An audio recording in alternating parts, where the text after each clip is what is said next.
नमस्कार, मुमताज़ आर्ट में आप सभी का स्वागत है। आज हम मराठी या फिर हिंदी देवनागरी भाषा स्टेप बाय स्टेप देखेंगे। क से हम स्टार्ट करेंगे। सबसे पहले हमने एक सर्कल बना दिया, स्टैंडिंग लाइन, फिर हाफ सर्कल, और बाद में हमें लास्ट में जो ऊपर की स्लीपिंग लाइन होती है वो हर लेटर में निकालनी होती है।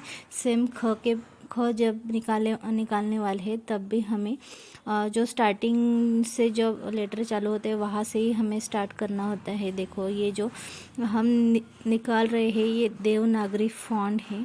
अगर इसमें थोड़ा सा चेंज किया जाए या फिर उसका जो स्टैंडिंग लाइन या फिर कुछ भी इसमें अगर चेंज आता है तो उसे देवनागरी लिपि नहीं बोलते हैं। देवनागरी लिपि का मतलब ये है कि कहीं से भी अगर दूर से भी देखा जाए तो वो जो वर्ड्स होते हैं वो एकदम क्लियर दिखाई देने चाहिए, इसलिए उसमें कोई डेकोरेटिव लाइंस वगैरह कुछ नहीं होती, एकदम सिंपल ही देवनागरी लैंग्वेज को लिखा जाता है।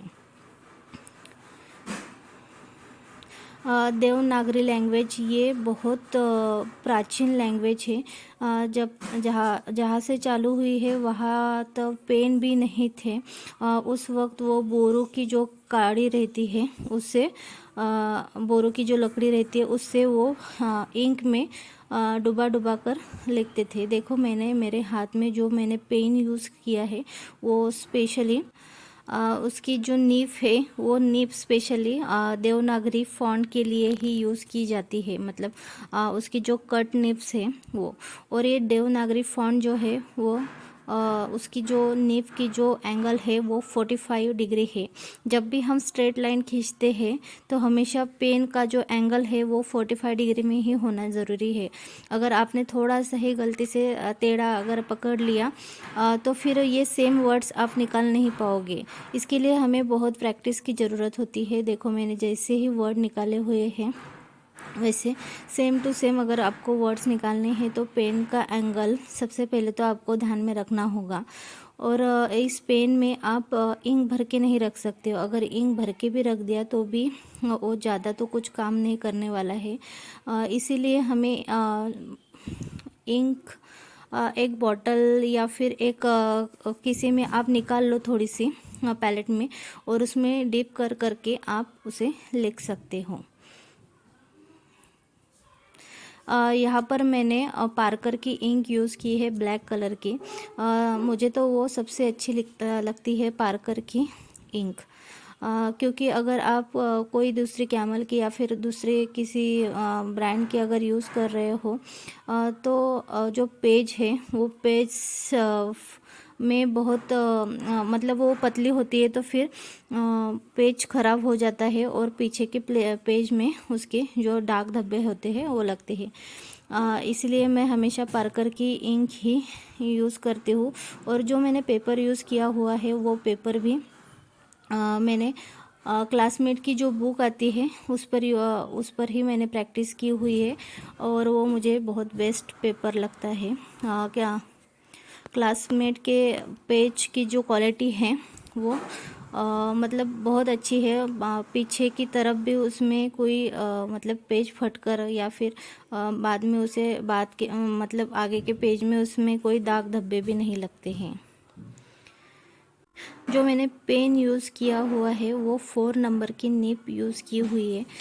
4 नंबर की निप से ही प्रैक्टिस करना चाहिए सबसे पहले तो, क्योंकि जो बारीक बारीक जो पार्ट्स होते हैं वो अगर पहले से हम छोटी निप यूज़ करेंगे तो फिर उसमें अच्छे से हम कवर नहीं कर पाएंगे या फिर हम समझ नहीं सकेंगे छोटे छोटे पार्ट्स। या इसीलिए हमें सबसे पहले ब्रॉड निप से ही प्रैक्टिस करना बहुत ज़रूरी होता है।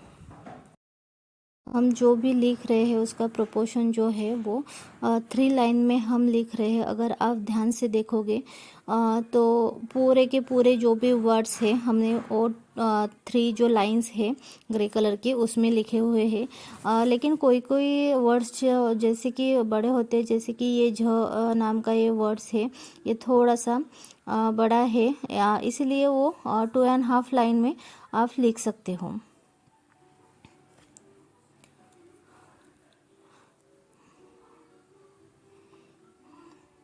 हमने क ख ग घ च छ ज झ ट ठ ड ढ न त थ द ध न प फ हम सब वर्ड हम जैसे लिख रहे हैं वैसे सेम टू सेम अगर आप स्टेप बाय स्टेप उसकी प्रैक्टिस करेंगे तो आप भी ऐसे ही सेम टू सेम वर्ड लिख पाएंगे। मैंने तो एक एक वर्ड को पूरा एक एक पेज लिखा है। जैसे कि क मुझे लिखना है तो मैंने पूरा पेज भर के सिर्फ क लिखा, बाद में ख, ऐसे सब वर्ड्स मैंने लिखे, तभी तब जाके मुझे ये अच्छे से आ रहे हैं। अगर आप इसके बारे में और ज़्यादा जानकारी चाहते हो तो फिर इसी चैनल पर मैंने कई वीडियो बनाए हुए हैं और आगे भी मैं बनाती रहूँगी। तो आप इस चैनल को प्लीज़ सब्सक्राइब करो और बेल आइकन को भी स्टार्ट कर दो, ताकि जो भी मेरा नया वीडियो आएगा तब आप उसे देख सकते हो। अगर आपको थोड़ा सा भी मैंने लिखा हुआ ये पसंद आ गया है तो प्लीज़ लाइक्स करना मत भूलना।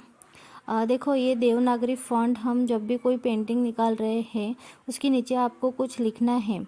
और अगर आप पेंटिंग तो अच्छे निकाल लेते हो लेकिन कुछ लिखने में गड़बड़ कर दी तो उस पेंटिंग का कोई मतलब नहीं रहता, मतलब वो अच्छी नहीं दिखेगी। इसीलिए देवनागरी फॉन्ट आना ज़रूरी है। और दूसरी बात तो ये है कि देखो हम जब स्कूल में होते हैं तब हम एलिमेंट्री इंटरमीडिएट की एग्ज़ाम में जो लेटरिंग का जो सेक्शन हमारा पेपर होता है उसमें हमें अगर देवनागरी फॉन्ट आता है तो फिर हम बहुत अच्छे से उसमें लिख पाएंगे और हमें ग्रेड भी बहुत अच्छा मिलेगा। इसीलिए देवनागरी फॉन्ट लिखना आना चाहिए सबको। जैसे कि देवनागरी फॉन्ट की जो हम लेटर्स लिख रहे हैं वैसे ही हम इंग्लिश के भी मैंने कई वीडियो इसमें डाले हुए हैं, आप देख सकते हो इस चैनल में। या इंग्लिश के जो प्रिंट लिपि है, करसु लिपि है, उसके भी मैंने कुछ वीडियो डाले हुए हैं। अगर आपको इंग्लिश वाले वीडियोस देखने हैं तो आप मेरे चैनल को प्लीज़ विज़िट करो और एक बार आप देख सकते हो।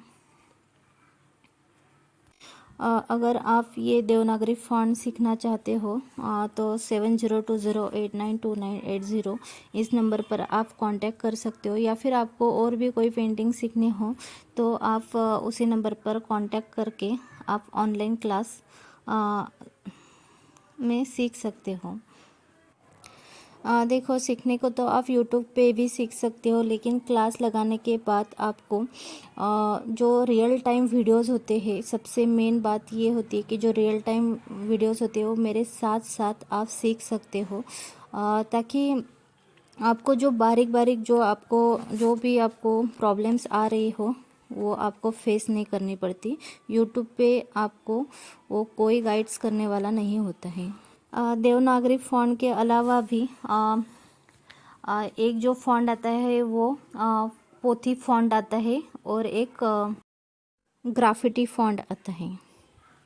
पोथी फॉन्ट, देवनागरी फॉन्ट और ग्राफिटी फॉन्ट, ये ऐसे तीन जो फॉन्ट आते हैं वो मराठी में आप लिख सकते हो। उससे बहुत अलग अलग तरह के आप मराठी में उसके वर्ड्स आप निकाल सकते हो। अगर आपको एक बार ये देवनागरी फॉन्ट अच्छे से आ जाए तो आप आगे बढ़ सकते हो पोथी फॉन्ट और ग्राफिटी के लिए।